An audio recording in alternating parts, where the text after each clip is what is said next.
Une cathédrale de tôle, tombée dans l'engrenage du silence. Les machines ont été démontées. Les fonderies du Poitou étaient deux usines jumelles enfantées par Renault dans les années 80, dédiées à la fabrication des carters, des culasses de moteurs. Au beau jour de l'industrie automobile, le site a compté plus de 2000 salariés. Mais les fours se sont éteints pour toujours en 2021 et 2022. On nous a enlevé notre cœur, on nous a tués. C'est de l'euthanasie. Les deux plans sociaux successifs ont laissé sur le carreau près de 600 personnes. 2 ans plus tard, l'association des fondeurs a fait les comptes. On a fait un sondage à la SOS là, sur 160 personnes. On n'a que 61 personnes qui ont trouvé un CDI.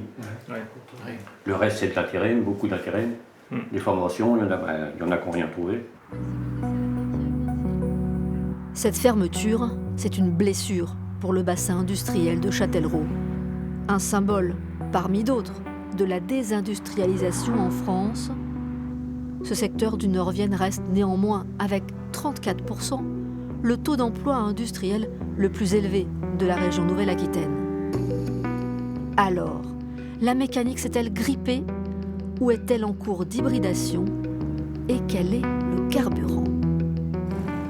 De l'énergie pour redémarrer. Christophe Gabillon, ancien des fonderies, a su la mettre en route et il la renouvelle chaque semaine pour son nouvel employeur. Ces jours-ci, il est en équipe du matin.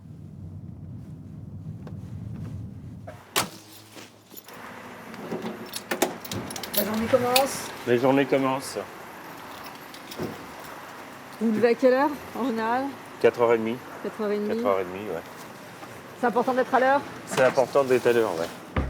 À 52 ans, Christophe travaille désormais chez CRVO pour Centre de rénovation de véhicules d'occasion. Il est chargé du dernier contrôle. Il procède aux retouches utiles. Un recrutement au service qualité, c'était déjà sa mission aux fonderies. Mais ici, le contexte est très différent. Ça n'a rien à voir, bien sûr. Moi, la reconversion, ça m'a plu directement parce que bon, après, c'est quelque chose qui me plaisait dès le départ.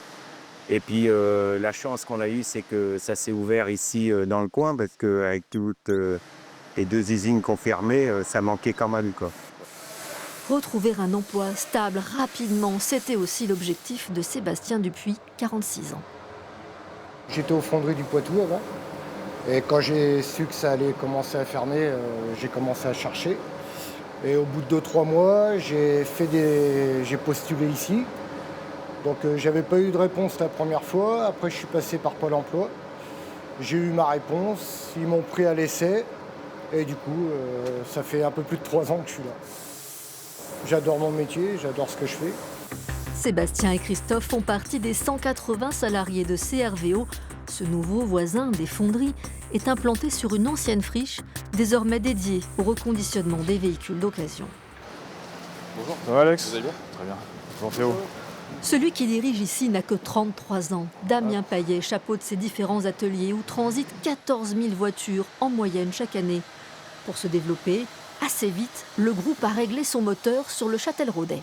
Ce qui a fait nos choix, c'est avant tout la géographie. On est à proximité de l'autoroute. Donc pour tous nos flux logistiques et notre business model, c'est de travailler sur des véhicules, faire venir des véhicules, expédier des véhicules. Donc c'était important d'être sur cet axe. Outre un emplacement stratégique, tout démarrage d'activité économique passe par la case argent public. Le montant précis du coup de pouce est passé sous silence, mais cette implication fait partie des arguments qui comptent.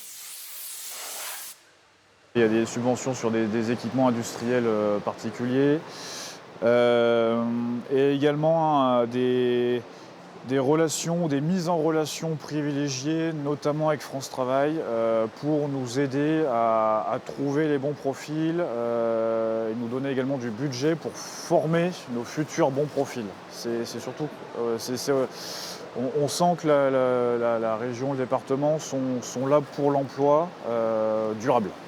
Et l'agglomération a embrayé aussi. 400 000 €. Bienvenue.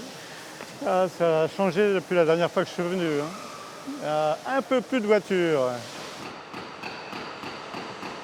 On avait une friche Et il fallait la remplir, d'abord l'assainir, la dépolluer.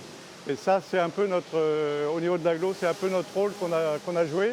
Et puis après, trouver effectivement des interlocuteurs valables. Reconvertir les friches et y installer de nouveaux employeurs, c'est l'obsession du maire de Châtellerault. Les entreprises, comment on les trouve? Il faut faire les salons professionnels? Par les salons, oui, beaucoup. Et puis par des connaissances. On a quand même des gens à l'écoute, à l'affût. Et ça permet de voir si on peut y aller ou pas y aller. Les terrains disponibles pour de nouvelles activités, il y en a. Dernier exemple en date à l'entrée nord de la ville. La friche de la Star est en cours de réhabilitation. Et là encore, l'argent public est l'étincelle de départ. C'était une friche qui allait rester une friche éternelle.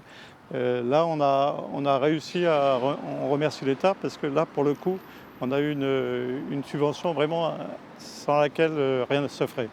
Son montant, 1,2 million. Ici sera construit le premier complexe de loisirs de Châtellerault.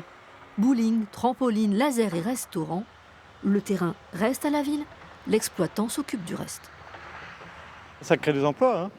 C'est dans le tertiaire, mais ça crée des emplois. Je ne sais plus combien, c'est une quinzaine ou une vingtaine d'emplois. Bon, donc franchement, et en plus, un intérêt vraiment public, ça manquait à Châtellerault. La force de Châtellerault, c'est aussi la densité de son tissu économique. De nombreux emplois se cachent dans les PME du territoire. Et si réindustrialiser, c'était d'abord ne pas désindustrialiser. Depuis 35 ans, cette entreprise de métallurgie a su s'adapter.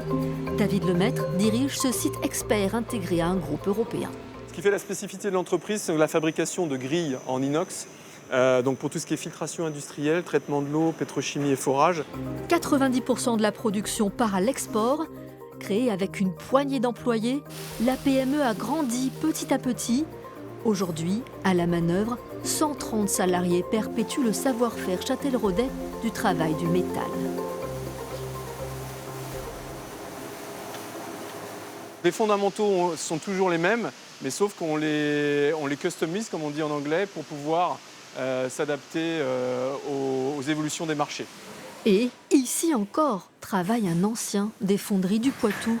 Après 25 ans à la section fonte, Grégory Gachet est heureux de poursuivre dans l'industrie.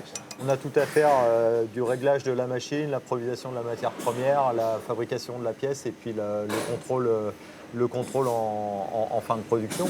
Donc il y a beaucoup d'autonomie, c'est des choses qui me conviennent.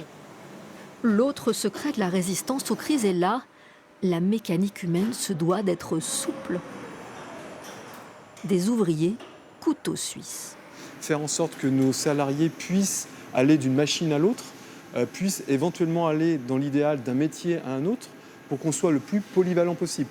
Ça, c'est une vraie différence par rapport aux ressources humaines qui peuvent être dans des pays à bas coût, qui sont monotâches, on va dire. Les rouages de cette réussite reposent donc aussi sur un recrutement efficace. Les usines sont toujours en recherche de main-d'œuvre qualifiée. On sait qu'on est sur un bassin d'emploi industriel qui a une vraie valeur ajoutée, un vrai savoir-faire, une vraie identité, qui a aussi beaucoup de résilience.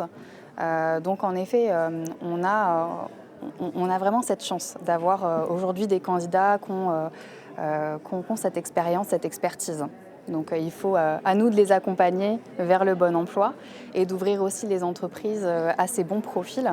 Mais elles sont prêtes, les entreprises sont prêtes à cela. Au cœur de la zone industrielle de Châtellerault, LogPlus est né en 2021 seulement de ce même besoin de polyvalence. Iman, ça va?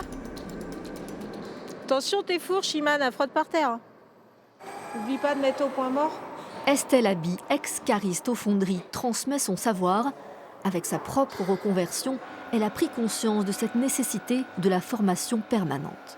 Si on reste fixé sur un domaine, ça va être compliqué de trouver un emploi dans le secteur. Je pense qu'il faut être assez polyvalent. Il y a quelques usines qui arrivent à tirer quand même un peu leur bille du jeu, quoi. Vous croyez à la réindustrialisation ? J'espère. Oui. J'espère y croire fortement parce que c'est quand même l'avenir. Mais on a encore besoin de la main-d'œuvre.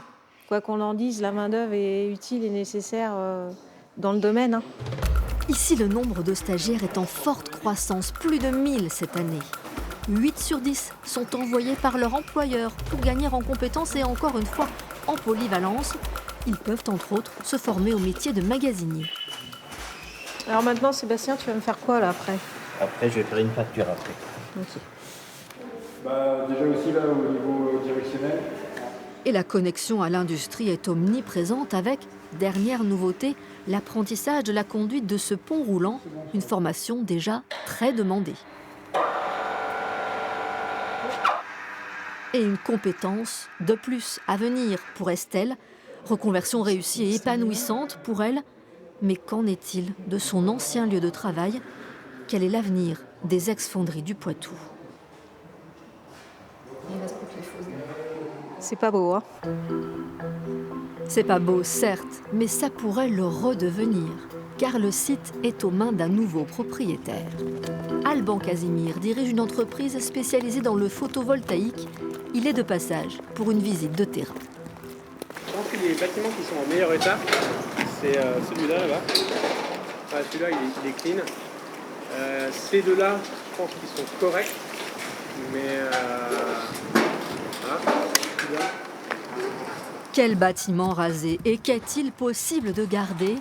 D'ici 3-4 ans sera implanté en lieu et place un pôle énergétique vert, panneaux photovoltaïques, centrale hydrogène et base logistique. On espère arriver à attirer 250 à 300 emplois, ce qui est à peu près ce qu'il y avait il y a 2 ans quand l'entreprise a fermé.